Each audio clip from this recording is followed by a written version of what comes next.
বলছো? কি হলো? আরে তোমার কাছে 5 টাকা নেই? না আমার কাছে নেই। 5 টাকা নেই? না। কেন কি হবে?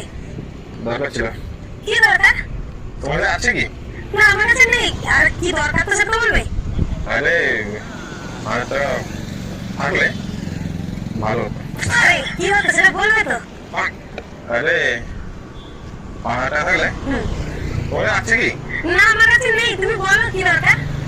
আরে 5 টাকা থাকলে 5 মিনিটে ডবল হয়ে যেত। 5 মিনিটে ডবল হয়ে যেত। হ্যাঁ, তোমার কাছে নেই? হ্যাঁ আমার কাছে আছে। তাহলে জলদি নিয়ে আসো, যাও। দাঁড়াও দিচ্ছি। চল চল চল তাহলে। সেদিকে লাগাও। হ্যাঁ তুমি তাকাবে তো। হ্যাঁ